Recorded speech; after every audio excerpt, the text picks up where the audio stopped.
네, 오늘 이제 같이 읽으신 성경 말씀은요. 저는 이 말씀 볼 때마다 참 이해하기가 힘들면서 그래서 이제 결국은 저를 이제 되돌아보게 되는 그런 말씀인데요. 우리가 지금 막 읽은 말씀의 20절 처음에 보니까요. 요셉이 이제 감옥에 갇히죠. 요셉이 감옥에 갇히게 됩니다. 근데 이제 감옥에 갔다라고 하면 무슨 죄를 지었을 거 아니에요. 죄가 있어야 감옥에 갇히잖아요. 근데 이제 우리가 잘 알고 있듯이 요셉은 잘못한 게 없었죠. 죄를 짓지 않았습니다. 오히려 이제 억울하게 누명을 쓰고 감옥에 갇혔던 거죠. 요셉이 우리가 다 들어보신 것처럼 자기가 섬기고 있던 보디발이라는 사람이 있었는데 이 사람이 친위대장, 근위대장, 경비대장 그런 사람인데 그 아내가 이제 요셉을 유혹했죠. 그런데 요셉이 그 유혹을 뿌리치니까 오히려 그 친위대장 아내가 요셉이 저 사람이 자기를 유혹한 것이라고 거짓말을 해서 요셉이 이제 감옥에 가게 된 거잖아요. 그래서 오늘 본문 20절 말씀 보면은요, 요셉의 주인이 요셉을 잡아서 감옥에 쳐넣었다라는 얘기가 나오는 겁니다. 그런데 이제 제가 이 말씀이 참 희한하다. 그리고 참 되게 역설적이다라고 느끼는 것은요, 21절에 나오는 말씀 때문에 그렇습니다. 21절에 보니까요, 이렇게 되어 있어요. 감옥에 갇혔으나, 그러니까 20절 마지막에 보면 감옥에 갇혔으나 21절에 보니까 하나님께서 그와 함께 계시면서 돌봐주셨다라는 겁니다. 감옥에 갇혔는데 하나님께서 돌봐주셨다. 그리고 더 희한한 것은요, 23절 마지막 말씀인데요. 그 23절 마지막 말씀 보니까 이런 내용이죠. 주님께서 요셉을 돌보셔서 그가 하는 일은 모두가 다 잘 되게 해 주셨다라는 거예요. 감옥에 갇혔는데 하나님께서 돌봐주시고 그가 감옥에서 하는 일이 다 잘 되었다라는 거죠. 그리고 이제 이게 우리가 세번역 성경이잖아요. 근데 개역개정 성경 보면 이렇게 되어 있어요. 여호와께서 그를 범사에 형통하게 하셨다라는 겁니다. 형통하게 하셨다. 그러니까 감옥에 갇혔는데요. 그런데 그나마 또 감옥에 갇힌 것도 잘못한 게 없어서 억울하게 누명을 써가지고 그래서 밑도 끝도 없이 감옥에 갇혀서 감옥살이를 하게 됐는데 그런데 여호와께서 그와 함께 하시고 형통하게 하셨다라고 하는 거죠. 망했어요. 다 끝났습니다. 앞이 안 보여요. 사기를 당했어요. 속았습니다. 다 된 줄 알았는데 갑자기 다 엎어집니다. 게다가 그걸 다 자기가 뒤집어 썼어요. 그래서 하나님은 도대체 어디 계시냐고, 어떻게 하나님 나에게 이럴 수가 있습니까? 라고, 나한테 왜 이러시나요? 라고 할 만한 상황인데 그런데 하나님께서 그러시는 겁니다. 내가 너와 함께하고 있다.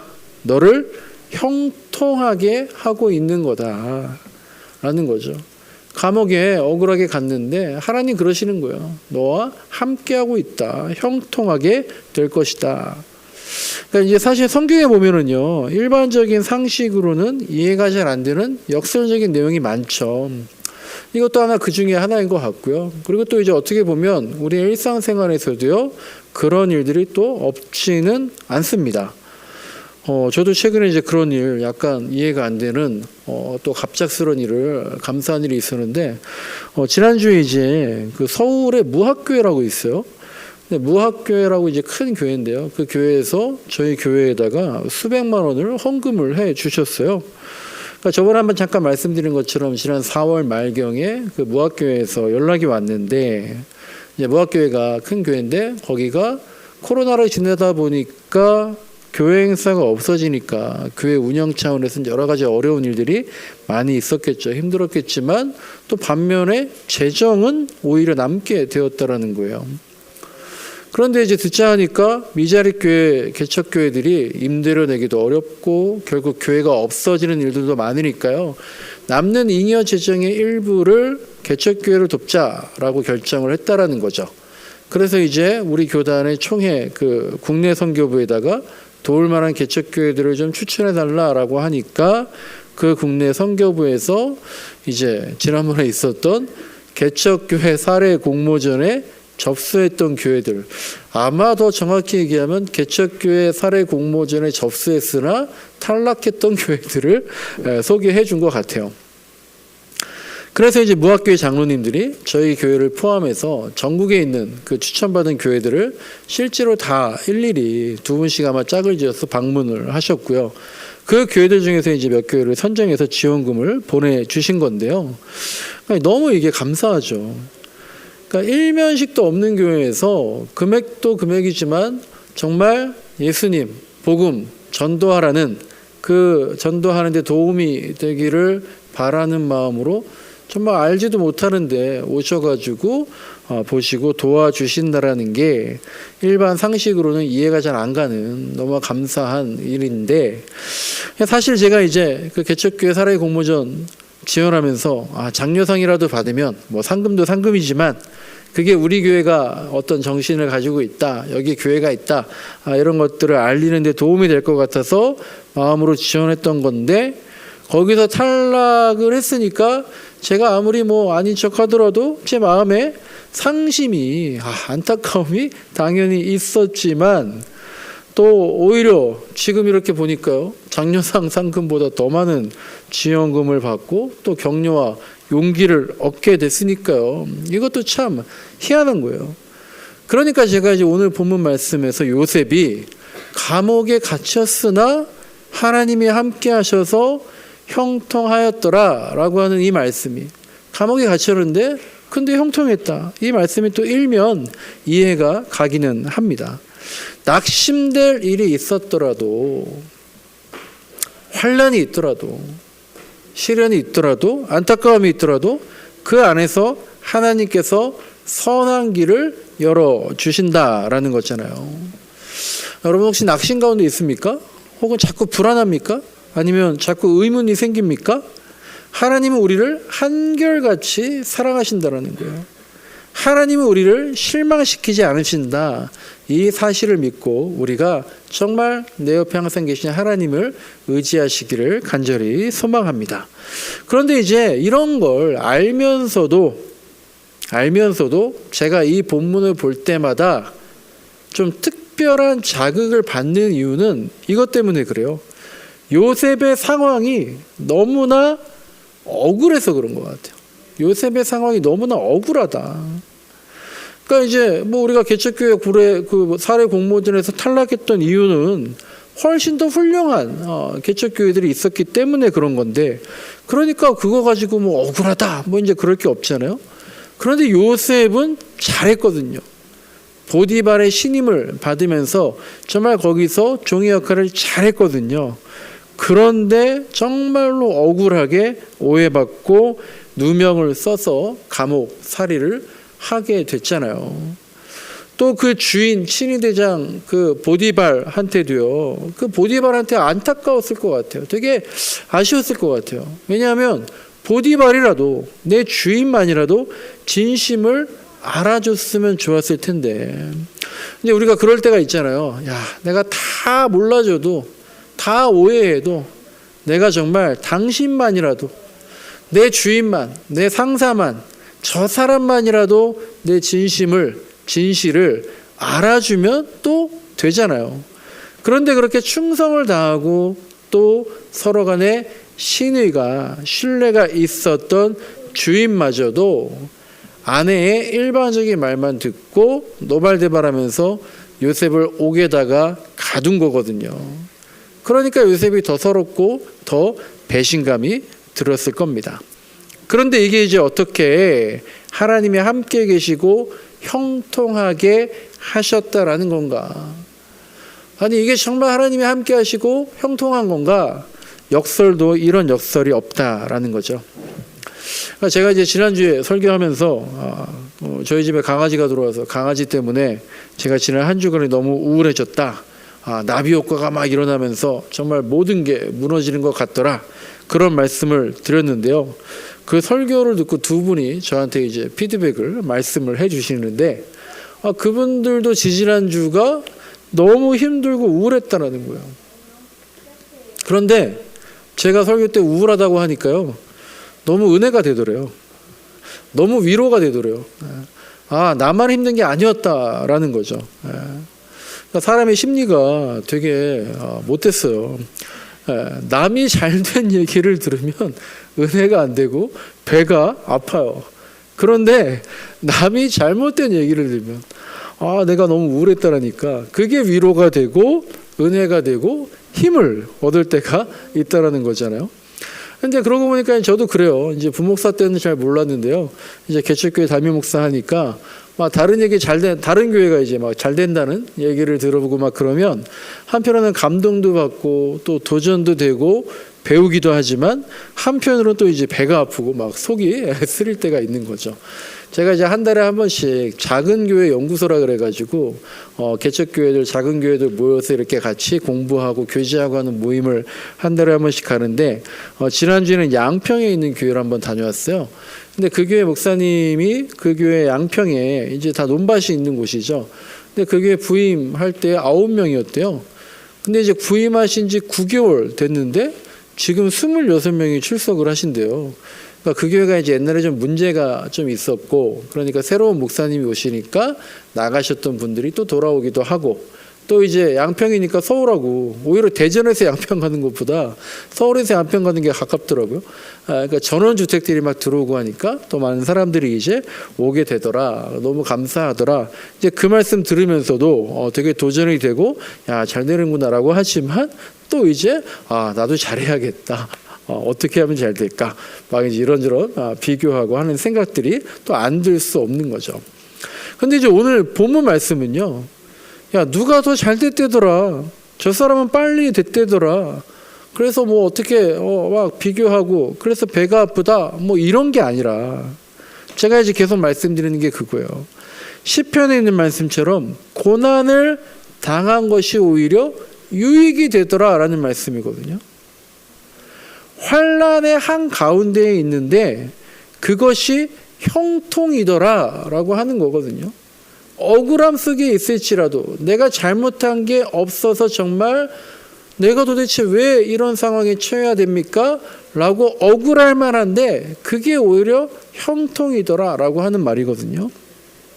그래서 시련도 하나님 덕분이다.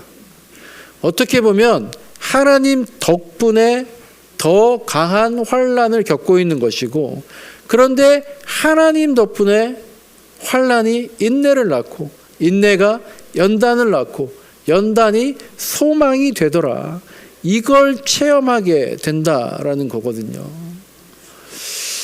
여러분, 제가 요새 이제 책을 하나 읽고 있는데요. 날마다 큐티하는 여자라는 책을 읽고 있어요. 날마다 큐티하는 여자. 이 책은 이제 큐티인, 저희가 큐티 책 있었잖아요. 큐티인이라는 그 큐티 책을 발행하고 있는 분당의 우리들 교회 담임 목사님 김양재 목사님이 쓴 책인데요. 제가 이제 큐티하는 법을 좀 배우려고 이 책을 샀다가 읽다 보니까 앞부분에는 이 목사님 간증이 쭉 나오더라고요. 근데 제가 이 김양재 목사님의 남편 돌아가셨는데 한참 몇십 년 전에 돌아가셨는데요. 그분 이야기를 간간히 듣기는 했었는데 그 책 보니까요. 그 돌아가신 남편과 어려웠던 이야기, 또 그 힘들었던 김양재 목사님과 시댁 간의 이야기, 이게 정말 적나라하게 나와 있더라고요. 이 김양재 목사님이 서울대 피아노과를 나오시고 남편도 산부인과 의사였는데, 그러니까 이제 이분이 그러는 거예요. 남들이 다 의사와 피아니스트 부부다. 친정과 시대 부모님이 다 장로님, 권사님이고 남들이 볼 땐 정말 부족함이 없는 그런 부부였는데 요즘 말로 그냥 쇼윈도 부부였다라는 그런 고백들을 하시는 거예요. 그런데 이제 남편은 그렇게 뭐 의사로 잘 나가고 뭐 하지만 교회를 안 나가고 또 교회와 목사님들을 아주 그냥 비판하는 데 일각에는 있더라는 거죠. 그래서 이 김양재 목사님이 그런 남편의 구원을 위해서 정말 모든 걸 이 목사님이 참고 살았다는 거예요. 그러니까 그런 가정에서 정말 남편과 시부모님에게 억울함, 오해, 그리고 가진 시련과 갈등, 그리고 무시받기 때문에 무너지는 자존감, 이런 걸로 너무 힘들었던 거죠. 제가 이제 김양재 목사님 이런 글들을 보면서요. 야, 어떻게 저렇게 잘하는데도 저렇게 근데 핍박받는데 어떻게 그런 상황을 견뎌낼 수 있었을까? 어떻게 그런 상황에서도 하나님이 함께 하셔서 형통하였더라 라고 고백할 수 있었을까? 너무 이제 궁금해하면서 그 책을 읽고 있는데요. 근데 제가 이제 그 책의 일부를 잠깐 좀 읽어드릴게요. 이게 이제 아마 여러분한테도 위로가 될 겁니다. 왜냐하면 남 얘기가 원래 재밌잖아요. 근데 게다가 잘 된 얘기가 아니라 잘 안 된 얘기니까요. 우리한테도 은혜가 될 텐데 약간은 길지만 너무 흥미진진해서 제가 거의 책 그대로 몇 페이지를 읽어드릴 텐데요. 그냥 어떤 기독교 방송에서 간증사연 하나 있는 그런 듣는 걸로 한번 생각하면서 들어보시면 좋겠어요. 저는, 그러니까 김영재 목사님이죠. 저는 결혼 후 남편과 여행 한 번을 제대로 가본 적이 없습니다. 시집살이 때문에 남편 병원 일이 바빠서 7년이 지나도록 아무데도 못 갔습니다. 이게 한 1980년대 얘기 같아요. 사는 재미가 하나도 없었습니다. 그저 바라는 것이 있다면 기도원이라도 한번 갔으면 좋겠는데 이런 남편에게 기도원을 가자면 냉큼 따라 나서겠습니까? 그런데 어느 날 청평 부근에서 구급 금식 기도회가 열린다는 일간지 기사를 보았습니다. 유명한 목사님들이 오시고 많은 사람이 모인다고 하니까 거기만 가면 남편이 구원받을 것 같은 생각에 간절히 기도했습니다. 그리고 남편에게 티끌과 같은 내가 이렇게 간절히 원하는데 죽은 사람 소원도 들어준다는데 여기 한 번만 같이 가주세요 라고 애원을 했습니다. 처음으로 간곡하게 부탁을 했더니 이 사람이 대뜸 가겠다고 했습니다. 아니 이게 웬 기적입니까? 그것도 공휴일이 껴있으니까 2박 3일 동안이나 가주겠다는 겁니다. 저는 기도회가 열리는 날까지 남편의 마음이 바뀌지 않도록 안지나서나 기도하고 제가 눈만 조금 치켜떠도 화낼까봐 조심 또 조심하며 기다렸습니다. 그리고 드디어 그날이 왔습니다. 이른 아침 시댁에 들러서 기도원을 다녀오겠다고 2박 3일간 잘 다녀오겠다고 부모님께 인사를 드렸습니다.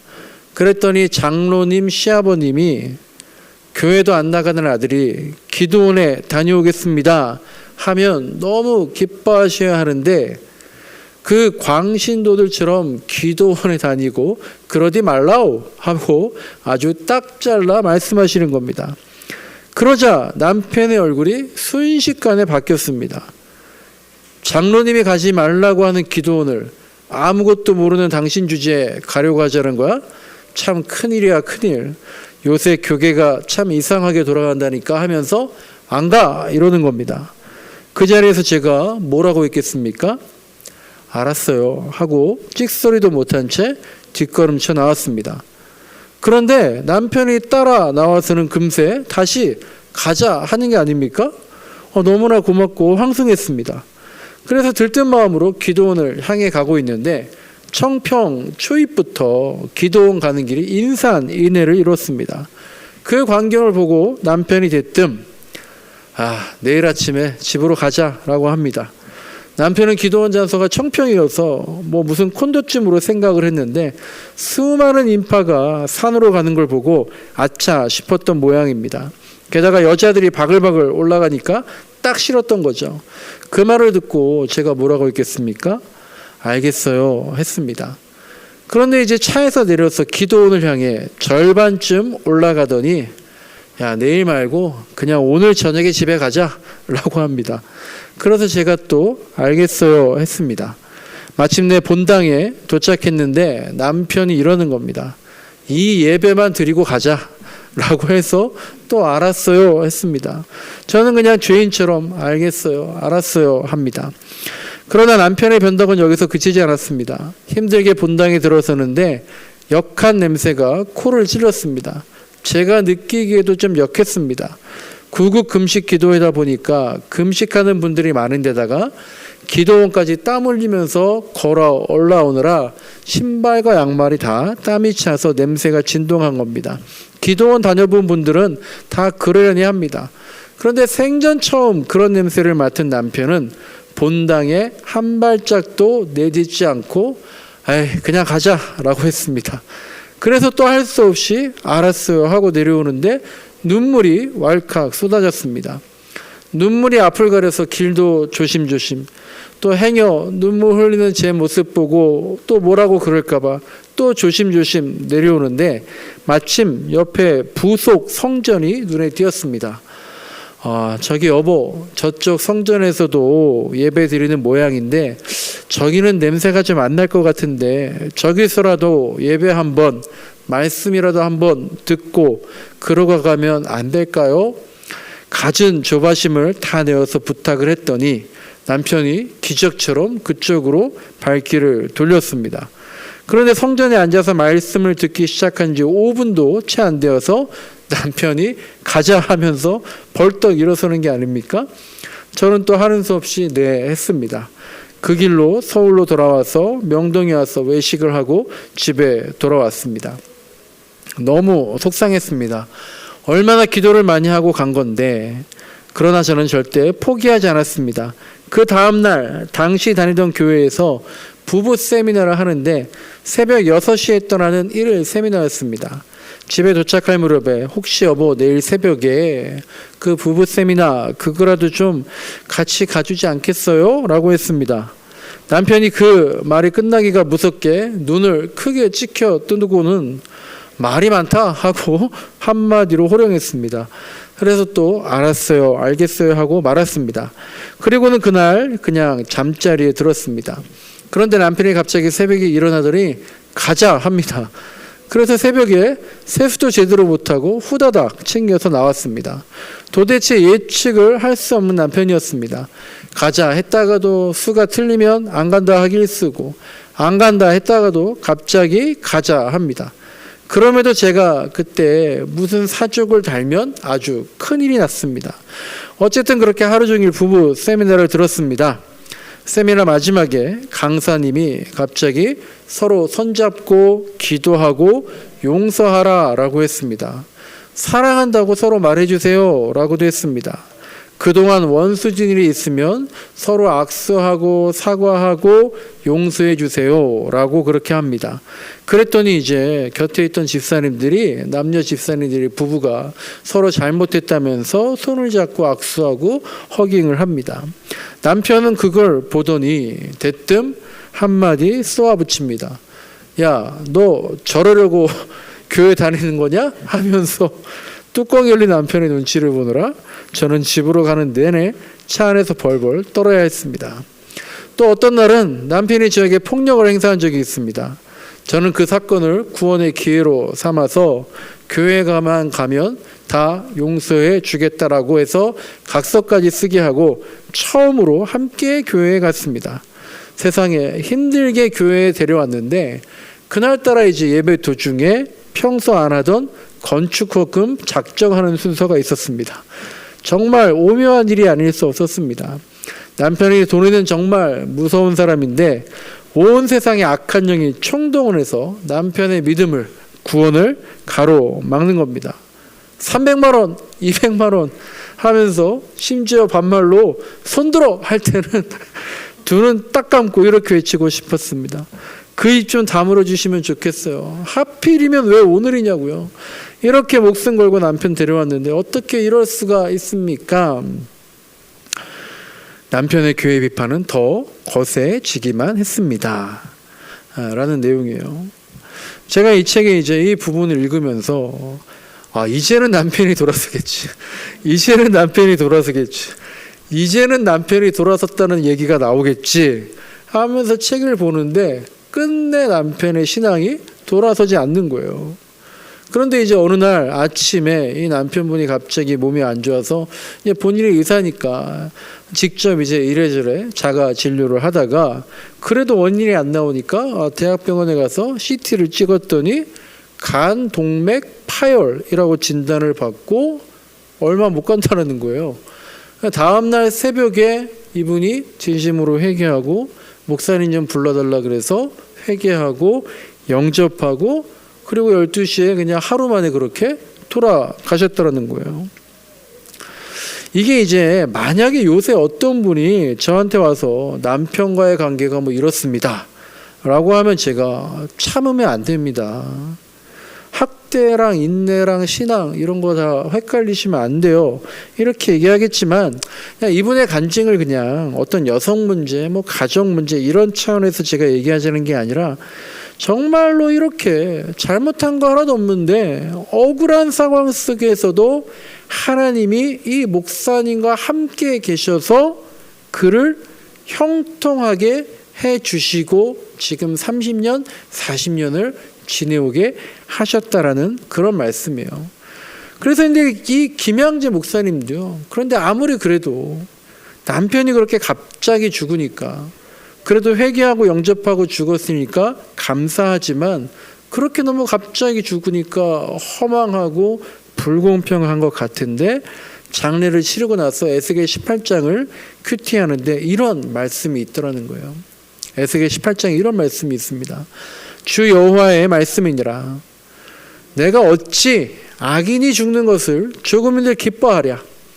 그가 돌이켜 그 길에서 사는 것을 어찌 기뻐하지 아니하겠느냐. 그런데 이스라엘 족속들은 말하기를 내가 일하는 방법이 공평하지 않다는 말을 하는구나. 이스라엘 족속아, 내가 일하는 방법이 어찌 공평하지 않느냐. 오히려 너희가 하는 행실이 공평하지 않은 것이 아니냐라는 말씀을 받다라는 거예요. 우리가 하나님께 하나님 공평하지 않은 것 같습니다. 나는 억울합니다. 형통한 것 같지 않다라고 그렇게 말할 수 있겠지만 하나님은 우리가 감옥에 갇힌 그런 상황에서도 우리를 눈동자같이 지켜주시는 분인데 우리가 그런 하나님의 시선을 알게 된다면 우리가 이렇게 고백할 수 있을 거란 얘기예요. 이것도 하나님 덕분입니다 라는 거죠. 지금까지 지내온 것이 다 주의 크신 은혜입니다 라는 거예요. 아프지만 이것이 주님의 은혜입니다 고백할 수 있다라는 거예요. 어떤 어머님이 아이들이 3명 있대요. 그런데 그 3명 있는 아이들 중에 누구를 제일 사랑하나요? 라고 얘기했더니 이렇게 답하더랍니다. 우리 첫째 아이가 꼬마였을 때, 갓난아기였을 때 얘가 크게 아파서 병원에 갔을 때가 있었는데 그때는 이 아이를 가장 사랑했습니다. 근데 둘째 아이가 초등학교 가서 아이가 학교에서 맞고 오고 그래서 너무나 몸도 아프고 너무 시리에 빠져 있을 때 그때는 그 둘째 아이를 가장 사랑했습니다. 그리고 셋째 아이가 다 커서 또 이제 대학에 가고 진로 걱정하고 하는데 그 진로 중에 고심하고 너무나 힘들어할 때 그때는 그 셋째 아이를 가장 사랑했습니다 라고 얘기를 하더라는 거예요. 엄마가 그 세 아이 다 사랑하죠. 근데 누구를 제일 사랑합니까? 라고 물어보니까 이 아이들이 고통 가운데 있을 때 너무나 힘들고 아파할 때 특별히 그 아이를 더 사랑했다라는 거예요. 우리가 힘들고 아플 때요. 하나님이 우리를 더 바라보신다. 더 사랑하신다라는 걸 우리가 더 느낀다면 그것 때문에 좌절하거나 쓰러지거나 원망하는 것이 아니라 하나님 덕분입니다라고 얘기할 수 있다라는 거죠. 창세기를 계속 큐티하면서 보니까요. 요셉이 이렇게 갇히잖아요. 근데 감옥에 갇혀서 몇 년 있다 나왔는지 아십니까? 만 2년이 지난 후에야 비로소 이 억울한 옥살이를 마치고 출소하고 나서 총리가 되었다라고 되어 있더라고요. 처음에 그러는 거예요. 만 2년이 지난 후에 그 말씀 보면서 저는 당장 그 생각이 들었어요. 아니 어떻게 만 2년을 그렇게 기다릴 수 있었을까? 억울해서 어떻게 잠이나 잘 수 있었을까라고 했는데 그 말씀 계속 묵상하다 보니까 그게 아니라 만 2년 동안 하나님은 계속해서 한 번도 쉬지 않고 요셉을 바라보고 계셨던 거고 요셉은 계속해서 그런 하나님의 시선을 느끼고 알고 믿었기 때문에 형통한 삶을 감옥에서도 가질 수 있었던 거구나 라는 것을 알게 되었습니다. 말씀을 마치는데요. 지지난 주일에 제가 야곱은 어떤 사람이라 그랬습니까? 집에서 죽이나 쓰던 사람이다 라고 말씀드렸죠. 그런데 죽으림을 당해서 외삼촌 집에 도망가고 나서는 완전히 다른 사람으로 변했다라고 했습니다. 그러면서 제가 말씀드린 게 기준을 높이자라고 했어요. 그리스도인답다는 기준을 점점 높여가야 한다라고 말씀을 드렸습니다. 우리가 기준을 높여야 돼요. 자꾸 누구 탓, 무엇 탓, 저것 때문에 불평과 핑계의 기준으로 삼지 말고 누구 덕분에, 무엇 덕분에, 당신 덕분에, 하나님 덕분에 라는 그런 감사의 기준을 가지고 살아간다면 우리가 지금 얼마나 형통한 삶을 살아가고 있는 것인지 눈으로 보고 입으로 고백하게 될 줄로 믿습니다. 우리 찬양하겠습니다.